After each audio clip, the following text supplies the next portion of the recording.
చాలా బాగుంది అనుకున్నారు. రాజకుమారుడు ఆ అలంకారము అంతా చూసి అందంగా బాగున్నాడు అనుకున్నారు.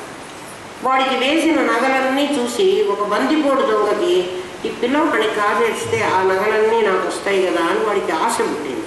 ఎందుకంటే ఒక్కొక్కడికి ఒక్కొక్క భావం కలుగుతుంది. అలాగే వీడికి ఆ భావం కలిగింది ఈ దొంగవాడి. ఈ ఫంక్షన్ అంతా అయిపోయిన తర్వాత రాణిగారు ఆ పిల్లవాడిని ఎక్కడో పడుకోబెట్టారు. రాణిగారు అంతఃపురంలో ఉన్నారు. పిల్లవాడు దారితో వాడున్నాడు. ఈ దొంగవాడు రహస్యంగా వచ్చి ఆ పిల్లవాడిని ఎత్తుకుపోయి వాడి దగ్గర ఉన్న నగలన్నీ తీసుకుని వాడిని చంపేద్దాం అనుకున్నాడు. ముందు వాడు దొంగవాడు అనుకోవడం ఉద్దేశం అది. నగలన్నీ వచ్చేసుకున్నాడు. వాడి డ్రెస్ అంతా తీసేశాడు. ఆ పిల్లవాడిని చంపబోయినప్పుడు వాడికి మనసులో అనిపించింది కదా, పిల్లవాడు ఏం చేశాడు పాపం. దొంగవాడు కూడా పాపం మంచివాడే, దొంగతనాలు చేసి బతుకుతున్నాడు. కానీ వాడికి అనిపించింది పిల్లవాడిని చంపటం ఎందుకు, వీడిని పెంచుకుంటే నాకు కూడా పిల్లలు లేరు కదా, అందులో రాజకుమారుడు కదా, నేను ఎట్లా పెరిగితే అట్లా పెరుగుతాడు, గొప్పింటి పిల్లవాడు, నేను పెంచుకున్నానులే, ఈ డబ్బులన్నీ తీసేసుకున్నాను, పిల్లవాడిని పెంచుకున్నానులే అనుకున్నాట. అడవిలో కదా, దొంగవాడు అడవిలో ఉంటాడు. ఆ అడవిలో ఆ పిల్లవాడిని పెంచుతూ వచ్చాడు. పిల్లవాడికి ఏం తెలుస్తుంది, వీడి కొడుకే వీడే నాన్న నేనే కొడుకుని అనుకుంటాడు. వీడి నగలు ఇవన్నీ కూడా దాచుకున్నాడు. ఆ పిల్లవాడికి మెల్లమెల్లగా దొంగతనం ఎలా చేయాలి, బందిపోడు దొంగగా ఉంటే ఎట్లా ఉండాలి, ఎట్లా తప్పించుకుని తిరగాలి, రాజుగారికి పట్టుబడకుండా ఈ విద్యలన్నీ బాగా నేర్పించేశాడు. ఎవడికి? ఈ కొడుక్కి, రాజకుమారుడి వాడు. ఈ కొడుక్కి బాగా నేర్పించి పెట్టాడు. వీడన్నీ బాగా నేర్చుకున్నాడు. ఈ దొంగ విద్యలన్నీ వీడికి బాగా వచ్చాయి. పిల్లవాడు ఒక 5 ఏళ్ల వాడు అయిపోయినాడు. ఈ ముసలి దొంగ చచ్చిపోయే పరిస్థితి వచ్చింది. వీడికి మాత్రమే తెలుసు ఈ పిల్లవాడు రాజకుమారుడు అన్న సంగతి. అరే నేను ఎట్లాగో చచ్చిపోతున్నాను. వీడి మీద కొంచెం వ్యామోహం కూడా ఎక్కువైంది. ఈ దొంగ తండ్రికి వ్యామోహం కూడా ఎక్కువైంది పిల్లవాడి మీద. ఎంత ఇచ్చినా వీడి దొంగతనం చేసేదే నేను నేర్పించాను, వీడు ఎక్కువ జీవితాంతం దొంగగా బతకాలి. దొంగగా బతకాలంటే ఎప్పుడైనా రాజుగారు పట్టుకుంటే వీడికి జైలు శిక్ష విధిస్తాడు, లేక ఉరి శిక్ష కూడా విధించవచ్చు. నేను సత్యం వీడి దగ్గర ఇప్పుడు చెప్పినట్లయితే రాజు ఒకవేళ నన్ను శిక్షిస్తాడంటే మరణశిక్షే కదా, మ్యాక్సిమం మరణశిక్ష, అంతకంటే శిక్షలు ఏమి ఉండవు. అంటే అది ఆఖరికి నన్ను అయితే చంపేస్తాడు, అంతే కదా. నేను ఎట్లా చావుకు సిద్ధంగానే ఉన్నా, రేపో ఎల్లుండో చచ్చిపోయేటట్లున్నా. వీడికి యథార్థం నిజం చెప్పేద్దామా అని అనుకుని ఒకరోజు ఆ పిల్లవాడి దగ్గరికి పిలిచి, నాయనా నువ్వు నాతోరా అని ఈ చిన్నప్పుడు ఈ సంవత్సరం పిల్లవాడప్పుడు వీడి సొమ్ములు, వీడి చొక్కా, ఈ వెల్వెట్ డ్రెస్సు అవన్నీ కూడా తీసుకుని మూట కట్టుకుని పిల్లవాడిని తీసుకుని రాజుగారి దగ్గరికి వెళదాను రా అన్నాడు. ఈ పిల్లవాడు రాజుగారి దగ్గరికి తండ్రితో పాటు వెళ్ళాడు. ఎందుకు మా నాన్న రాజు కనపడకూడదు అసలు దొంగలు, మరి ఎందుకు రమ్మంటున్నాడో చూద్దాం అనుకుని తండ్రి కొడుకు ఇద్దరు కలిసి రాజుగారి దర్బారుకు వెళ్ళారు. వెళ్ళి దొంగవాడు రాజుతో, రాజా వీడు నీ కొడుకు అన్నాడు. ఇదేమిటి, వీడికి పిల్లవాడికి కూడా ఆశ్చర్యంగా ఉంది. ఇదేమిటి ఇక్కడికి తీసుకొచ్చి మా నాన్న రాజు కొడుకునని చెప్తున్నాడు ఏమిటి వీడు అని. రాజుగారికి కూడా ఆశ్చర్యమైంది. ఇదేమిటయ్యా నా కొడుకు అంటావు, నువ్వు ఎవరో తీసుకొచ్చి అని రాజుగారు అంటున్నాడు. ప్రజలందరూ ఆశ్చర్యపోతున్నారు. మీ అందరికీ నిజం చెప్తాను, ఒకప్పుడు నేను రాజకుమారుని దొంగతనం చేశాను. ఇదిగో ఈ పిల్లవాడు, వాడు ఆ రోజు కట్టుకున్న బట్టలు ఇవి, వాడు ఆ రోజు పెట్టుకున్న నగలు ఇవి, ఈ నగల మీద ఆశతో నేను వీడిని దొంగిలించాను. ఈ పిల్లవాడు ఇంత పెద్దవాడైనాడు, ఇన్ని సంవత్సరాలు వాడిని చంపకుండా నేను పెంచి పెద్ద చేశాను. వీడు ఇవన్నీ మీరు ప్రూఫ్ చూసుకోండి అని ఇచ్చాడు. అక్కడున్న ప్రజలందరూ అవును ఆ రోజు రాజుగారి కుమారుడి బర్త్డేకి మేమందరం వచ్చాము, ఇదే చొక్కా ఆ పిల్లవాడు వేసుకున్నాడు, ఈ నగలే, అంటే ఫోటోలు తీయలే ఆ రోజుల్లో, ఫోటోలు లేవు, కెమెరాలు లేవు ఆ పిల్లవాడు చిన్నప్పటి ఫోటో చూపించడానికి. ఇవన్నీ వాళ్ళు అంగీకరించారు, ప్రజలందరూ అంగీకరించారు. ప్రజలు అంగీకరించకపోతే రాజు వెళ్ళి నా కుమారుడిని తీసుకోవడానికి వీల్లేదు, వాడు ఎవరో. ఈ పిల్లవాడు అనుకున్నట్ట, నేను రాజు కొడుకునా, నేను ఎట్లా రాజు కొడుకుని అవుతాను, నిన్నటిదాకా నేను దొంగవాడి పిల్లవాడిని, నేను దొంగతనాలే చేశాను, ఇవే నేర్చుకున్నాను. వాడికి అనుమానం వచ్చింది, అవునా కాదా అని. అయినా అంత కాకపోతే మా నాన్న ఇంత ఖచ్చితంగా ఎలా చెప్తాడు?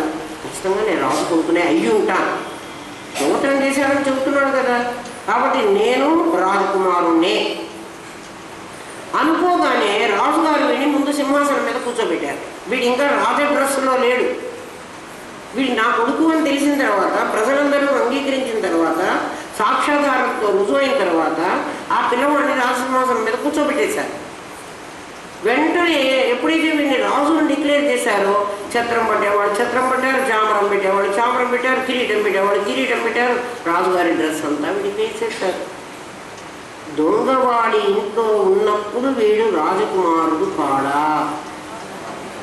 మరి రాజకుమారుడని వాడికి తెలియలేదు కదా, వాడు దొంగగానే బతుకుతున్నాడు కదా. మనం అందరం అదేను, మనం అందరం బ్రహ్మస్వరూపులమయ్యుండి ఈ అమ్మ నాన్న అనేటువంటి దొంగలు మనని తీసుకొచ్చారు ఈ ప్రపంచంలోకి. తీసుకొచ్చి వీళ్ళ పిల్లవాడని పెంచుతున్నారు, వీళ్ళ డ్రెస్సులు వేశారు, మనకి వీళ్ళ పేరు పెట్టారు. ఆ అడవిలో వాళ్ళందరూ ఏమంటారు ఈ పిల్లవాడిని? ఆ బందిపోడు దొంగ కొడుకు అంటున్నారు. ఈ ఊళ్ళో అందరూ నన్ను ఏమంటున్నారు? ఫలానా వాడి కొడుకుని అంటున్నారు. నేను వీడి కొడుకుని కాదు. వీడు నన్ను తీసుకొచ్చాడు దొంగవాడు, వీడు నన్ను దొంగతనం చేసి తెచ్చాడు. లేకపోతే నేను ఆకాశంలో మా అమ్మ నాన్న దగ్గర ఉండేవాడిని. మా అమ్మ నాన్న ఎవరు? పరమేశ్వరి, కామేశ్వరాంకస్థ. నేను గణపతిని. నన్ను తీసుకొచ్చి వీళ్ళకి ఇష్టం వచ్చిన పేరు పెట్టారు, నన్ను దొంగగా పెంచారు. మళ్ళీ వీళ్ళే అంటే గురుస్వరూపంగా వచ్చి నాకు, మరి వాళ్ళకి తెలియదు కదా, దొంగవాడే చెప్పాడు అక్కడ, గురుస్వరూపంగా వచ్చి నా ప్రీవియస్ బర్త్, నా ప్రజెంట్ బర్త్ తెలిసిన వాడు వీడు చెప్తున్నాడు, ఒరే నువ్వు బ్రహ్మస్వరూపుడివిరా, నువ్వు అనవసరంగా వీళ్ళ కొంపలో పడి ఫలానా వాడు. ఇప్పుడు మిమ్మల్ని కూడా అడగగానే మీరేం చెబుతారు? ఈ దొంగ తండ్రి పేరే చెప్తారు, దొంగ తల్లి పేరే చెప్తారు, దొంగ మొగుడి పేరే చెప్తారు కదా వీళ్ళు కదా. అంటే ఈ దొంగ సంసారంలో వీడిని తీసుకొచ్చి దొంగవాడు ఏం చేశారో తెలిసిన, వాడి దొంగల్లాంటి ఆ పల్లెలో ఉండేటువంటి అమ్మాయితోనే పెళ్లి కూడా చేశాడు వీడి. కర్ణుడు అందుకే అంటాడు, సూతుని చేతికి దొరకి సూతగళత్రము పాలు ద్రావి ఆ సూతుని అన్నమును గుడిచి సూత కులాంగనయందు నందనోరాతము కాంచి. నేను శూద్రుడికి దొరికాను, శూద్రుడి భార్య దగ్గర పాలు తాగాను, శూద్ర పిల్లనే పెళ్లి చేసుకున్నాను, ఆ శూద్ర పిల్ల వల్ల శూద్ర సంతానాన్ని కన్నాను. నేటికి ఒక రాజకుమారుడ పాండవుడే ఇసి ఎవరేగతి సిగ్గుమాలినని అంటాడు. ఎవరేగతి సిగ్గుమాలినని కుంతిని అంటాడు. ఆ కుంతికి సిగ్గు లేకపోతే లేకపోయిందేమో, నన్ను అట్లా వదిలేసింది కదా, నేను ఇందులో దుర్యోధనుడితో పాటే ఉంటాను అంటాడు. మరి మీరు కూడా కర్ణుడిలాగా అలా ఉంటాను అనుకుంటే, కర్ణుడు చచ్చిపోయిన తర్వాత నేను వాంగా కర్ణుడిని చంపాను అంటాడు అర్జున్.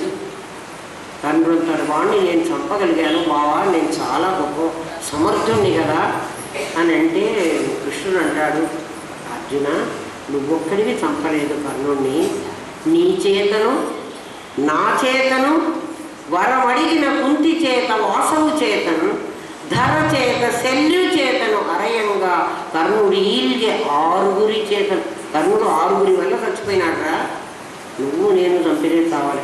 అట్లా మనకి 6 గనక మనని జాగ్రత్తగా శపించగలిగితే మనం పరబ్రహ్మని ఒప్పుకుంటాం. మనం ఎవరు 6? కామం, క్రోధం, లోభం, మోహం, మదం, మోసం. ఈ 6 గనక జీవుణ్ణి బట్టి భేదించేటువంటి శాపాలు, కర్ణుడికి శాపాలు ఉన్నట్టు మనకి జీవుడుగా ఉంటే ఈ 6 పట్టి బంధిస్తున్నారు మనని. కామం, క్రోధం, లోభం, మోహం, మదం, మత్సరం, ఇంకోళ్ళంటే పడకపోవడం, అలాంటివి. ఈ 6 మనం వదిలేయగలిగితే జీవో బ్రహ్మైవ నాపర, జీవుడు బ్రహ్మమే. ఈ 6 ప్లేస్లో ఏమొచ్చి కూర్చుంటాయి? షాడ్గుణ్య పరిపూరిత, ఈ 6గురిని ఒక్కొక్కరిని పోగొట్టి ఒక్కొక్క గుణాన్ని నీకు పెడుతుంది ఆవిడ. దొంగవాడి కొడుకు సింహాసనం మీద కూర్చోగానే వాడు రాజు కాలేదు, అంటే రాజే, కానీ వెంటనే రాజు డ్రెస్ రాలే వాడికి. ఒకడు వచ్చి రాజుగారు వేసుకోవాల్సినటువంటి ఆ ముక్కుమల్ల ఆ పువ్వులు అవేమిటి ఆ చెంకీలు నక్కీలు ఉండేటువంటి చొక్కా వేసేసాడు. ఒకడు వచ్చి రాజుగారు లాంటి పంచ కట్టేశాడు. ఒకడు తీసుకొచ్చి నెత్తిన కిరీటం పెట్టేశాడు. ఒకడు ఆ ఛత్రం చామరం, రాజలాంఛనాలన్నీ వాడికి వచ్చినాయి. నీకు రాజలాంఛనాలన్నీ వస్తాయి. అమ్మవారు నీ ఎంత వాడిని చేస్తుంది ఆలోచించు, బాగా ఆలోచించమంటున్నాడు. రమ్య రాజీవలోచన రాజ్ఞి, రమ్య నిన్ను, రమ్య అంటే ఆనందింపచేసేది, రమింపచేసేది, ముంచేది అని అర్థం. దేంట్లో ముంచుతుంది? ఆనందాంబుధిలో, మహాబ్రహ్మానంద సాగరంలో నిన్ను ముంచుతుంది. ఎప్పుడు నువ్వు రాజ్ఞి అని ఒప్పుకుంటే. ఎవరు రాజ్ఞి? అమ్మవారు మహారాణి శ్రీమన్నగర నాయిక. ఆమెని నేను లిమిటెడ్ వస్తువులు అడగకూడదు. ఏమడగాలి? నన్ను నీ అంత వాణ్ణి చేసి. రాజకుమారుణ్ణి దొంగవాడు ఏ ఉద్దేశంలో తీసుకొచ్చాడు? వీడిని రాజు చేయాలని తెచ్చాడు. నేను ఇస్తే ఒక 10 ఊళ్ళు ఇస్తాను దొంగతనం చేసుకోవడానికి. వీడు రాజు కొడుకు అనేది రుజువు అయితే 10 ఊళ్ళని రాజు వీడిని దొంగతనం చేస్తే జైల్లో పెడతాడు అన్న భయం లేదు. వీడికి ఏ వస్తువున్నా తీసుకోవాలి అనిపిస్తే రాజుగారు నన్ను బంధిస్తారేమో అన్న భయం ఇదివరకు ఉండేది దొంగవాడుగా ఉన్నప్పుడు. ఇప్పుడు వీడికి ఏ వస్తువు కావాలంటే వాడు ఆ వస్తువు స్వామి రాజా అది నీదేను తీసేసుకొని ఇచ్చేస్తాడు. ఆలోచించు. నువ్వు అడిగితే పరిమితం అయిపోతావు. నువ్వు అడగకుండా ఆ సింహాసనమే నాది అను అహంకారంతోనా? అమ్మా నేను నీ కొడుకుని, నువ్వు ఆ బ్రహ్మకీటకనివి, నన్ను నీ కొడుకుగా డిక్లేర్ చెయ్యమ్మా. అవి డిక్లేర్ చెయ్యండి, మరి నువ్వు అంగీకరించటం లేదు కదా. ఇన్నాళ్ళు ఉన్నవాడు వాడు ఆ బందిపోటు దొంగ కొడుకుగానే ఉన్నాడు కదా. అందరూ గుర్తించేవాళ్ళు అలాగే గుర్తించారు. వాడు కూడా అదే అనుకుంటున్నాడు. ఎప్పుడైతే రాజకుమారుడు అని వాడికి ఒక ముద్ర స్టాంప్ పడిందో ఇంకెప్పుడే మాట్లాడు. ఇప్పుడు నిన్న మన గుడిలో ఉండి మనతో పాటు దొంగతనం చేసిన వాడు ఇప్పుడు రాజుగారా? మనందరం కూడా అంతే. బ్రహ్మను అవడం ఏదో కష్టం కాదు, మీరు ఆల్రెడీ అయి ఉన్నారు. మరి ఎందుకండి మాకు తెలియలేదు? దొంగవాడి చేతిలో ఉన్నంతకాలం మీకు తెలియదు. వీడు ఒక జాలు పరిచాడు మీ మీద. అమ్మ ఒక జాలు పరిచింది, నువ్వు నా కొడుకువి అని చెప్పింది. చెప్పడమేనా ఆవిడ ఇంకేం చేసింది తెలుసునా? మీ అమ్మ ఎవరినైనా చెప్పు, 3 ఏళ్ళు వచ్చినప్పటి నుంచి ఆమె అంటుంది ఇప్పుడు తప్పిపోతే నా పేరు చెప్పాలి, అందుకు వాడికి నేను పేరు నేర్పించానంటుంది ఆమె.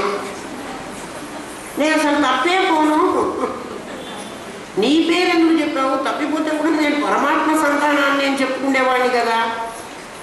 ఆ పరమాత్మే వచ్చి నన్ను తీసుకుండేవాడు అంటాడు వీడు అల్లే. వీడంటే అప్పుడే బాగుండే. అమ్మవాడికి అందుకు చెప్పింది, నీ పేరేమిటి? ఫలానా పేరు. మీ అమ్మ ఎవరు? ఫలానాది మా అమ్మ. మీ నాన్న ఎవరు? ఫలానా వాడు మా నాన్న. మీ ఊరేది? ఫలానా ఊరు మా ఊరు. మీ అడ్రస్ ఏమిటి? మా అడ్రస్ ఇది. నిజంగా మన అడ్రస్ ఏదో చెప్పమంటారా? నా తద్భాసయతే సూర్యో నా శశాంకో నా పావక. అక్కడ సూర్యుడు ప్రకాశించడు, చంద్రుడు ప్రకాశించడు, అగ్ని అసలే ప్రకాశించదు. యద్గత్వా న నివర్తంతే, అందులోకి వెళ్ళిన వాడు తిరిగి రాడు. తద్ధామ పరమం మమ. సూర్యకాంతి ప్రకాశించని చోటు ఎక్కడుందో తెలుసునా మీకు? ఎక్కడైనా సూర్యుడి కాంతి పడుతుంది. సూర్యుడి కాంతి అంటే ఎండ పడకపోవచ్చు. సూర్యుడు అక్కడ ఉదయించాడు అంటే మన ఇంట్లోకి తలుపులన్నీ మూసుకున్నా ఒక వెలుతురు వస్తుంది. మరి సూర్యుడు వచ్చినట్టే. నా తద్భాసయతే సూర్యో, సూర్యుడు ప్రవేశించడానికి వీలుగాని స్థలం నీ లోపలే. నువ్వు అంతర్ముఖమైపో, అక్కడికి సూర్యుడు రాలేడు. చంద్రుడు రాలేడు, అగ్ని ప్రకాశించదు, కానీ నీ ప్రకాశం ఉంది. ఎక్కడుందండి నా ప్రకాశం? అంతా చీకటే కదా, నేను నా లోపల ఏముంది అంటే చీకటే కదా. చీకటి ఉంటే మీకు అందరికీ కళ వచ్చింది కదా, కళ తెలుసు కదా. కళ ఏ వెళ్తుల్లో చూశారు కదా మీరు? కళ వచ్చిందా రాలేదా? కళలో కటిక చీకటి ఉందా? కటిక చీకటి ఉంటే మీకు గార్డెన్ కనిపించిందా? దానిలో పువ్వులు కనిపించినాయా? దానిలో దొంగవాడు కనిపించాడా? మీ గొంతు విసికాడా? అక్కడ ఒక కాంతి ఉండాలా అక్కర్లేదా? ఆ కాంతి ఎక్కడి నుంచి వచ్చింది అనుకుంటున్నారు? మీ లోపల కాంతి. అది సూర్యకాంత, అది చంద్రకాంత, అది ట్యూబ్ లైట్ కాంత. మరి అది ఏం కాంతి? లేదా ఉంది. లోపలికెళ్ళు అంటే అంతర్ముఖంగా. అంతర్ముఖ సమారాధ్య బహిర్ముఖ సుదుర్లభ అమ్మవారికి ఇంకో పేరు అంతర్ముఖ సమారాధ్య. నువ్వు అమ్మ దగ్గరికి పోవాలంటే ఎక్కడికో బయటికి తిరగక్కర్లేదు, ఊళ్ళో వెళ్ళక్కర్లేదు.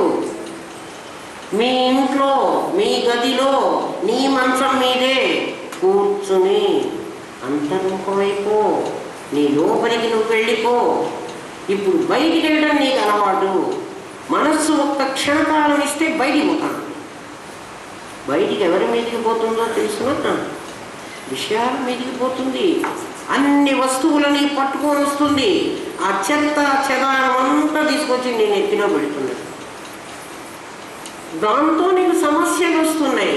అంతర్ముఖము నీకు సమస్య లేదు. అంతర్ముఖ సమారాధ్య బహిర్ముఖ సుదుర్లభ. నువ్వు గుడికి వెళ్ళినా, తీర్థయాత్రలకు వెళ్ళినా, కొండలకు వెళ్ళినా, కోనలు ఎక్కినా అమ్మవారు సుదుర్లభ, దొరకదు పో అన్నాడు. దుర్లభ అంటే లభించదు. మరి ఎక్కడ లభిస్తుంది? అంతర్ముఖ సమారాధ్య లోపల లభిస్తుంది. నీ లోపల. నీ లోపల లభించిందంటే అప్పుడు బయట కూడా తెలుస్తుంది. నీ లోపల అమ్మవారు తెలిస్తే గురుదేవులు మాకు ఎలా అర్థమయ్యేది చెప్తారంటే, నీ దగ్గర ఉన్నది బంగారము అని నీకు తెలిస్తే, అంటే బంగారం ఎట్లా ఉంటుంది అని నువ్వు టెస్ట్ చేసి, బంగారం ఇలా మెరుస్తూ ఉంటుంది, బంగారం ఇంత బరువు ఉంటుంది. ఇత్తడి నగలైతే ఇలాంటివి నీకు బరువు ఉండదు, చేతితో పట్టుకోగానే నీకు తెలిసిపోతుంది. నీ బంగారం నీకు బంగారం అని అర్థమైతే ఎవరి మెళ్ళో వేసుకున్నా నువ్వు బంగారాన్ని గుర్తించగలవు. అంతర్ముఖ సమారాధ్య బహిర్ముఖ సుదుర్లభ. నువ్వు బయట కూడా నీకు అప్పుడు లభిస్తుంది. నీ లోపల నువ్వు వెతుక్కుంటే లోపల దొరుకుతుంది. ముందు లోపల దొరికించుకోవాలి. లోపల దొరికించుకోవడం అంటే అహం బ్రహ్మాస్మి అని నిర్ణయించుకో. అప్పుడు సర్వం కల్విదం బ్రహ్మ నీకు తెలుస్తుంది. ముందు నాకు సర్వం కల్విదం బ్రహ్మ తెలియదు, అసలు తెలియదు నాయన. ముందు ఇంట గెలిచి రచ్చ గెలవమన్నారు. ఇంట్లో ముందు గెలు. ఇంట్లో ఎవరున్నారు? నా దగ్గర శత్రువులు. నా దగ్గర శత్రువులు ఎవరు? కామ క్రోధశ్చ లోభశ్చ దేహే తిష్టంతి తస్కరాః. నా శరీరంలో కామం, క్రోధం, లోభం, ఇంకా మిగిలినవన్నీ పాపం శంకర భగవత్పాదులు చెప్పలేక కామ క్రోధశ్చ లోభశ్చ దేహే నీ దేహంలో తిష్టంతి. స్థావరంగా దొంగలు మన దగ్గర 6 కూర్చున్నారు. తస్కరాః దొంగలు వాళ్ళు. ఎందుకయ్యా వాళ్ళు కూర్చున్నారు? జ్ఞానరత్నాపహారాయ. జ్ఞానరత్నం ఉందిరా నీ దగ్గర, అది దొంగతనం చేయటానికి కూర్చున్నారు వాళ్ళు. తస్మాత్ జాగ్రత్త జాగ్రత్త. ఎవరనైనా దొంగలు ఉన్నారు ఇంట్లో, ఎట్ట పడుకుంటావు? ఇంట్లో దొంగవాడు వచ్చి ప్రవేశిస్తే ఏమోలే, వాడు డైమండ్స్ ఎత్తుకుపోతే ఎత్తుకొని, బంగారం ఎత్తుకుపోతే ఎత్తుకొని, ఏదో నన్ను చంపకుండా ఉంటే చాలే అని గదిలో తలుపు మూసుకొని పడుకుంటావా? నన్ను చంపితే చంపని అని వాడిని ఎదిరిస్తావు. మరి ఈ దొంగవాడిని ఎదిరించకుండా లోపల దాచిపెట్టుకుని రోజు వాడి దగ్గర వాడు అన్నీ నీ సరంజామా అంతా కాజేస్తూ ఉంటే హాయిగా ఆనందంగా నవ్వుకుంటూ కూర్చున్నావే. సార్ ఆలోచన. అంతర్ముఖ సమారాధ్య. ఆలోచించు. రంజని రమణి రస్య రణకింకిణి మేఖల, మీకు నిన్న రంజని చెప్పలేదు కదా. రంజని అంటే రంగు పులిమింది. రంగు ఎప్పుడైతే రంగు పులమడం అంటే పెయింట్ వేసేసింది.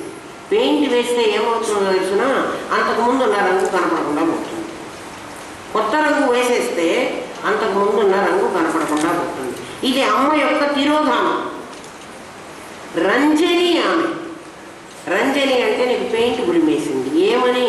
నువ్వు బ్రహ్మవైతే నీకు జీవత్వం పెయింట్ పులిమింది. నువ్వు జీవుడి అనుకుంటున్నావు. పెయింట్ వేశారు అని తెలిస్తే ఏ టర్పెంటైనో ఏ కిరసనాయిలో తీసుకొచ్చి తుడిస్తే పోదా, తుడవనంత వరకు ఉంటుంది. అహం బ్రహ్మాస్మి అనేటువంటి కిరసనాయిలు తెచ్చి, టర్పెంటైల్ తెచ్చి ఈ రంజనీని తుడుచుకో. నువ్వు పులుముకున్నావు, నువ్వు జీవత్వం అనేటువంటి రంగు పులుముకున్నావు. అంతకుముందు ఒరిజినల్ నీ రంగు ఏమిటి? నువ్వు బ్రహ్మస్వరూపుడివి. మీరు చెప్తున్నారు కానీ మాకు నిజం తెలియలేదండి. నేను చెప్పడం కాదు నాయన. బ్రహ్మ సత్యం జగన్మిథ్య జీవో బ్రహ్మైవ నాపరః. వేదం అంత ఘోషించి చెప్తోంది, అరిచి చెప్తోంది. నువ్వు దొంగమ్మ సంగతి మాట వింటున్నావు కానీ వేదమాత చెప్పిన మాట నువ్వు వింటలేదు. ఒరిజినల్ అమ్మ చెప్తోంది ఈ మాట, నకిలీ అమ్మ మాట వింటున్నావు. ఏమ్మా నిన్నటి దాకా మీరు మాతృదేవిని గురించి అంత గొప్పగా చెప్పి ఇవాళ మా అమ్మను నకిలీ అమ్మ అంటున్నారు. ఇది అన్యాయం కదా. ఏం అన్యాయం కాదమ్మా. మీ అమ్మ తాను నేను ఈ వేషాన్ని అని అనుకున్నంత వరకు ఆమె నకిలీ. ఆమె నేను కూడా ఈ వేషాన్ని కాదు అనుకుంటే ఆమె కూడా లలితా పరమేశ్వరే. నేనేం కాదన్నానా? యాదేవి సర్వభూతేషు మాతృరూపేణ సంస్థిత నమస్తస్యై నమ. మీ అమ్మను నేను నకిలీ అమ్మ అంటం లేదమ్మా. మీ అమ్మ దేహాన్ని నకిలీ దేహం అంటున్నా, నీ దేహాన్ని నకిలీ దేహమే అంటున్నా. ఈ నకిలీని వదిలేసి అసలు పట్టుకో. అప్పుడు మీ అమ్మ నువ్వు ఇద్దరు ఉన్నారు, ఒకళ్ళే ఉంటారు. అయ్యో అమ్మ మా అమ్మ లేకపోతే ఎట్లా? మీ అమ్మ నువ్వు ఇద్దరు ఉండరురా. నామరూప క్రియలు దాటితే ఇద్దరు లేరు. ఏకమేవాద్వితీయం బ్రహ్మ, ఒక్కడే ఉన్నట్ట. ఆ ఒక్కడు ఎవరంటే లేఖనానాస్తికించాను, నేను ఒక్కడిని. మా గురువుగారు కూడా లేరు. అయితే గురువుగారు కూడా లేరంటే నీకు అహంకారం కలుగుతుందని నా గురువే ఉన్నాడు నేనే లేని అనుకోమంటారు. అయ్యా ఉన్నది ఎవరన్నా ఉన్నాడు అంటే అది నా గురు స్వరూపమే ఉంది. నేను లేను, నేనంటూ ప్రత్యేకంగా లేను. యావుదే పకీర్ అని ఒక పకీరు ఉన్నాడు.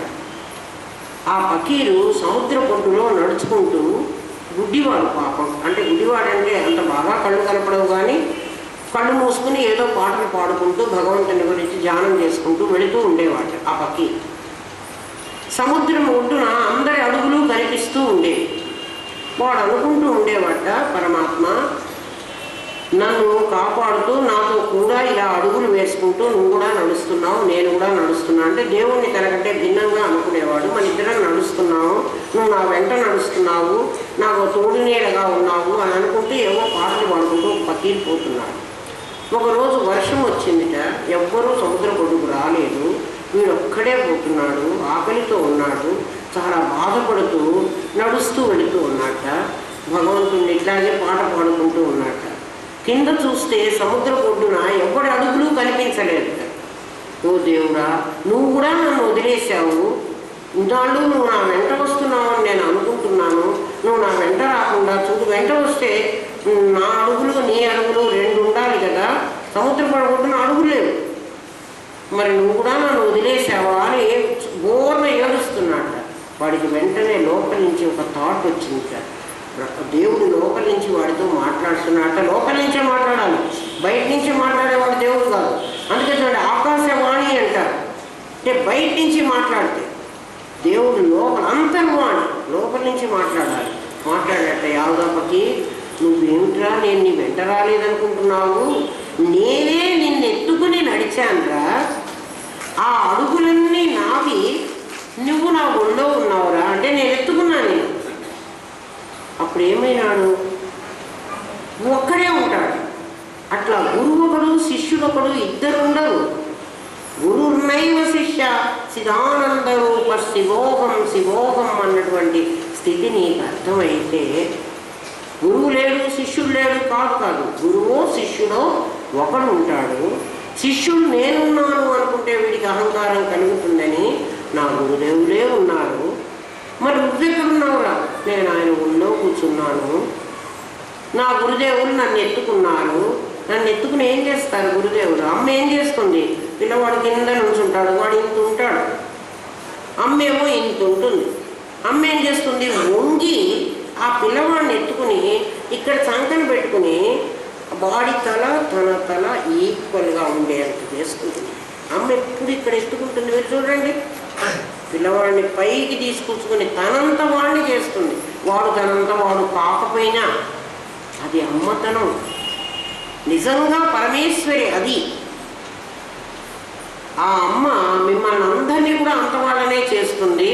ఇంకో 20 రోజుల్లో మనం ఆ అమ్మ యొక్క మన్ని పైకి తీసుకెళ్ళిన స్థితిని మనం కనుక్కోగలిగితే, నిజంగా అమ్మని గుర్తిస్తే, మళ్ళీ మీ అమ్మను నకిలీ అమ్మ అని వెళ్ళగొట్టానని అనుకోగానే మీ అమ్మలోనే ఆ అమ్మ ఉంది. బాగా అర్థం చేసుకోండి. నిన్నదాకా అమ్మని చాలా మాతృమూర్తి అని, ఇదేమిటి ఇవాళ మా అమ్మని తింటున్నారు, మా అమ్మే నాకు ఈ జీవత్వం బోధించినారు పొరపాటుగా అనుకోకండి. మీ అమ్మ శరీరం కాదు, మీ అమ్మ పరమేశ్వరి స్వరూపం. మీరు కూడా ఆ పరమేశ్వరి స్వరూపమే. మీరు శరీరాలు కాదు, శరీరం వేరు, మీరు వేరు. అది గుర్తించండి. ఏమ్మా, మనం ఇప్పుడు రంజని దగ్గర ఉన్నాం. రంజని, రమణి కూడా అలాంటిదే. రస్య అనేది ఇంకొకటమ్మా. రస్య అంటే రుచి చూడటం. అంటే you must be able to feel the divine nectar. నువ్వు దాన్ని రుచి చూడాలి, అప్పుడే నువ్వు ఈ స్థితికి వస్తావు.